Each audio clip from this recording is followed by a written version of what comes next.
Salut, c'est Trado. Voilà, vidéo de mise à jour pour l'indice parisien avec du rouge sang sur les murs et il faut trouver l'origine de cette dégringolade des marchés dans ce qu'il s'est passé ce week-end, hein. Tout d'abord, une montée très forte des tensions géopolitiques entre l'Arabie Saoudite et l'Iran après l'exécution d'un haut dignitaire iranien. On a eu également cette nuit un effondrement de la bourse chinoise. Alors les marchés chinois ont perdu jusqu'à 7% avant que les coupes-circuits, hein, qui empêchent les crashs se mettent en action. Tout simplement, ce qui s'est passé, c'est qu'il y avait beaucoup de fonds qui avaient reçu l'interdiction de vendre jusqu'à la fin de l'année 2015. À partir d'aujourd'hui, ils pouvaient vendre, donc ils ont vendu tout simplement.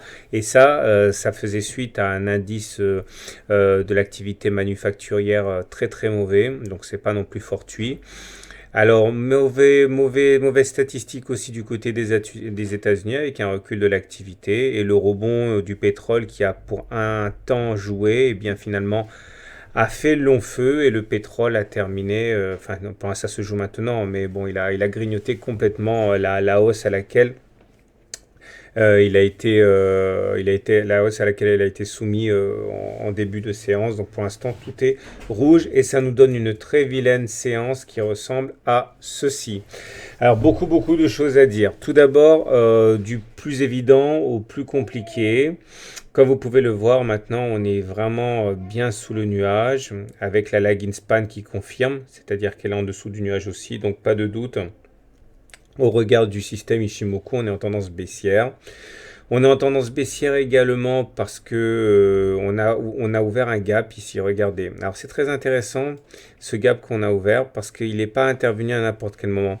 Là, vous voyez, il n'y a pas de cotation entre les plus bas de la bougie de vendredi et le plus haut, pas vendredi, du 31 décembre et le plus haut de la bougie du 4 janvier.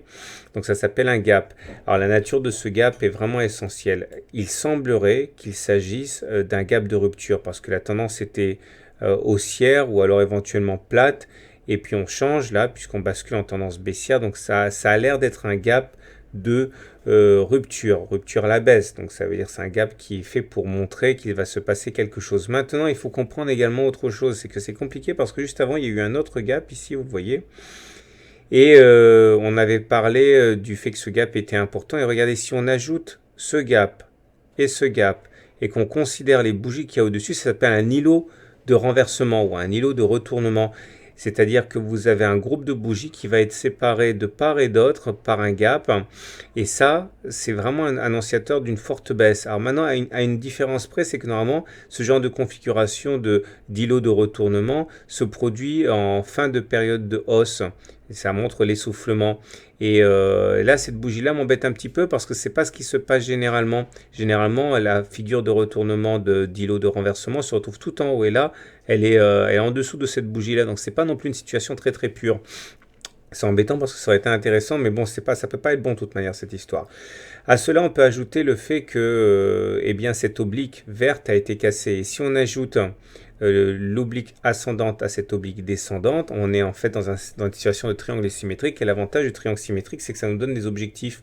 Alors le premier objectif, c'est d'aller chercher le point auquel on a accroché la partie basse du triangle. Ça a été rallié, hein, il s'agit des 4526. L'autre objectif, c'est d'aller chercher les 4471, qui est le deuxième point auquel on a accroché, le premier chronologiquement auquel on a accroché la base du triangle. Et à la fin, on peut même envisager un troisième triangle, un troisième objectif, hein, qui correspond en fait à ça. Vous prenez la parallèle et vous la tracez. Et là, c'est intéressant parce que vous voyez, en fait, l'objectif a été rallié. Donc, on a rallié 2 objectifs sur 3. Bon, est-ce que ça va suffire à assouvir les appétits baissiers? On le verra très très bien. En tout cas, j'aimerais vous parler maintenant d'autre chose. Il s'agit des bandes de Bollinger parce que ça peut vraiment nous intéresser pour la suite. Alors, ça se passe ici. Voilà. Alors j'ai fait un e-book, hein, sur les bandes de Bollinger, c'est très intéressant de savoir les utiliser. Bon, l'idée c'est que par construction, les bandes de Bollinger sont faites de telle manière que 80% au moins des clôtures se font à l'intérieur. Ça veut dire clairement qu'on va venir les solliciter, mais on va clôturer dans plus de 8 cas sur 10 à l'intérieur. Et ils ont tendance à jouer un rôle de support et de résistance. Regardez ici. Les cours évoluent à l'intérieur des bandes des Bollinger et lorsqu'elle touche la Bollinger supérieure, elle a tendance à revenir et clôturer en dessous. Pareil ici. Et inversement dans l'autre sens. On touche les bandes de Bollinger, mais on a tendance à clôturer à l'intérieur. Et c'est le cas dans plus de 80% des cas. Là, vous avez une belle succession de contacts avec la bande de Bollinger, mais on clôture quand même à l'intérieur.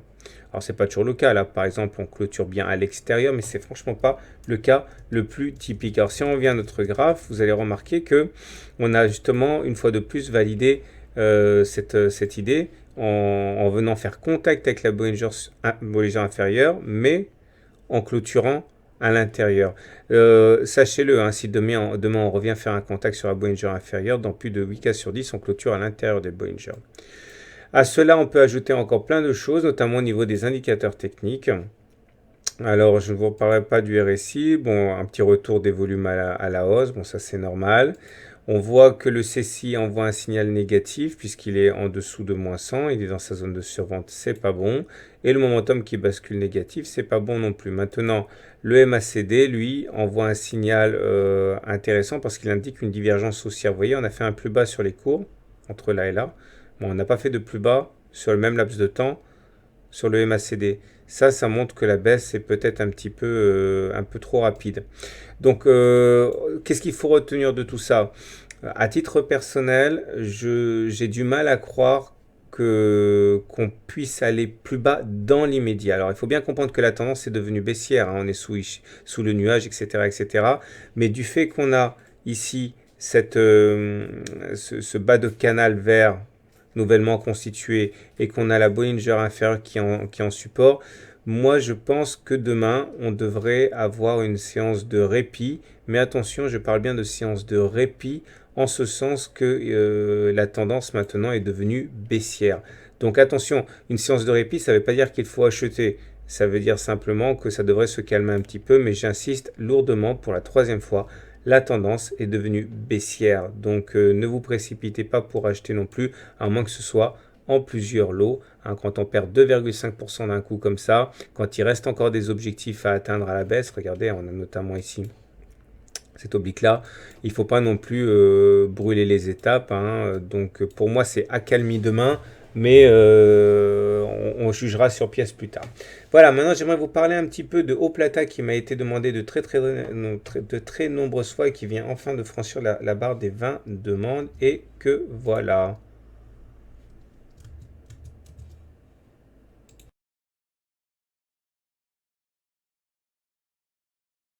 Alors on enchaîne avec l'analyse technique de Oplata qui m'a été, comme je l'ai dit, très souvent demandé et enfin 20 demandes. Et je comprends ça puisque ça se réveille sur Oplata. Beaucoup d'éléments plaident en fonction d'une reprise haussière de la valeur.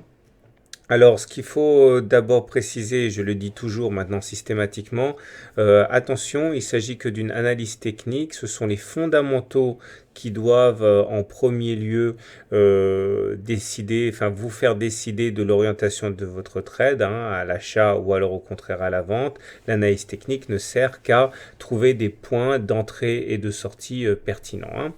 Donc revenons à nos moutons et on voit tout d'abord que ceci est la moyenne mobile à 150 périodes, ici ce que vous voyez.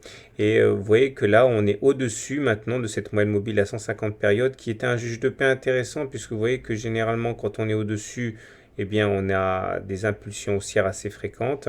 Quand on est en dessous, on a des impulsions baissières assez fréquentes. Et là, le fait qu'on soit au-dessus d'une moyenne mobile à 150 périodes nous met dans une situation assez agréable. Maintenant, on n'est pas pour autant en tendance haussière au regard de cet indicateur, puisque pour qu'elle en soit ainsi, il faudrait qu'elle devienne montante. Pour l'instant, elle ne l'est pas. Donc, on va dire globalement, c'est neutre au regard de la théorie de la moyenne mobile à 150 périodes, hein, qui est un dérivé de la moyenne de la théorie de Weinstein. Pour la théorie de dos, par contre, c'est clairement haussier, puisque vous voyez que les pics sont ascendants maintenant et que les creux sont ascendants aussi. Ça veut dire qu'au regard de la théorie de dos, on est en tendance haussière et c'est confirmé par l'idée sur laquelle on serait en train d'évoluer dans l'intérieur de ce grand canal vert là, dans lequel on fait des oscillations assez claires. Et donc ça veut dire que tant qu'on ne casse pas le canal par le bas, il n'y a pas vraiment à craindre une accélération baissière. J'aimerais maintenant vous montrer la théorie Ishimoku, parce que c'est également assez intéressant. Vous voyez, tout dépend de la position par rapport au nuage. Ceci est le nuage, c'est vert ou bleu. Quand on est au-dessus du nuage, on est en tendance haussière. Quand on est en dessous du nuage, on est en tendance baissière. Regardez, là par exemple, une fois qu'on a eu cassé le nuage par le bas, on s'est retrouvé en situation de grande vulnérabilité par rapport aux attaques baissières. Par contre, une fois qu'on est passé au-dessus du nuage, c'était l'inverse. Et là, vous voyez qu'on est en fait dans le nuage. Ça veut dire qu'on n'est pas en tendance baissière ni en tendance haussière. On est en tendance tout simplement neutre. Alors ça, c'est un petit peu gênant. Il faudrait s'attendre à une nouvelle accélération haussière si on arrivait à passer au-dessus du nuage, c'est-à-dire au-dessus des 1,40 par là. Mais pour l'instant, on est dans le nuage. Alors attention, par contre, si on devait casser le nuage et l'oblique, là, ce serait pas très très bon pour la suite. J'en profite tout de suite pour vous montrer les volumes. Hein. Regardez, les volumes sont très très faibles. C'est un petit peu le problème. Hein. Pour l'instant, la baisse tendancielle de l'or depuis 2-3 ans fait que certains se délaissent un petit peu de haut plata. Et c'est bien le problème. Hein. La faiblesse des volumes ici eh bien, amène quand même à attendre que des entrées massives d'investisseurs fassent décaler le cours. Pour l'instant, ça vivote, on va dire. Alors pour faire simple, je vais vous montrer quand même une vie hebdomadaire qui est intéressante. Là, chaque bougie correspond à un mois de cotation, à une semaine de cotation. Vous voyez qu'on est soutenu par une grande oblique ici, qui fait bien son office. Et maintenant, si je reviens au journalier, on va dire la chose suivante. Si vous êtes acheteur sur au plata au regard de ses fondamentaux, au regard de ce que vous pensez être la valeur intrinsèque de l'entreprise, il y a des bons points d'entrée. Alors, au contact de cette oblique, là, ça peut être pas mal d'entrée. Donc, aux alentours de 1,33. Vous pouvez également entrer au cas où on sortirait du nuage. Mais attention, hein, généralement on dit qu'il faut non seulement il faut sortir du nuage, mais il faut que la lagging span ici soit au-dessus des cours. Donc, vérifiez, mettez Ishimoku et si on passe au-dessus de 1,40, 2 bougies consécutives. Hein. Une bougie, ça ne suffit pas. Regardez, ici, on peut très bien faire une fausse sortie. Donc, il faut 2 bougies. Ou là aussi, regardez, une fausse sortie. Hein. On est sorti, puis on a réintégré après. J'ai fait un e-book sur Ishimoku, si vous voulez. Et donc, 2 bougies consécutives au-dessus du nuage avec la lagging span, la courbe bleue qui serait au-dessus. Ça, c'est bien.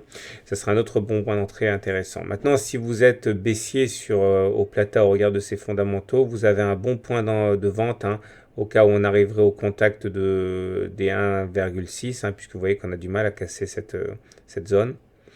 Et vous avez également un bon point de vente en cas de cassure du canal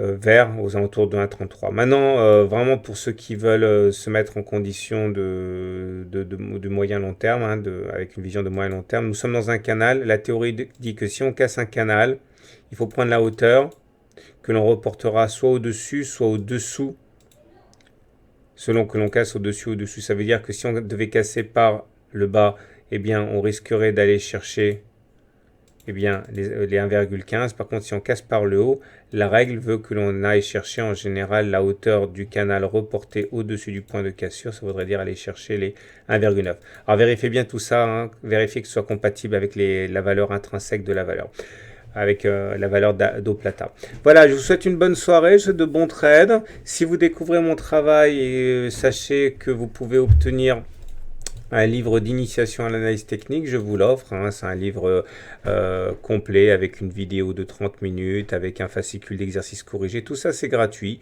Il suffit d'envoyer e-book gratuit à tradosorgmail.com et je me fais un plaisir de vous envoyer ça dans votre boîte aux lettres dans les 24 heures. Voilà.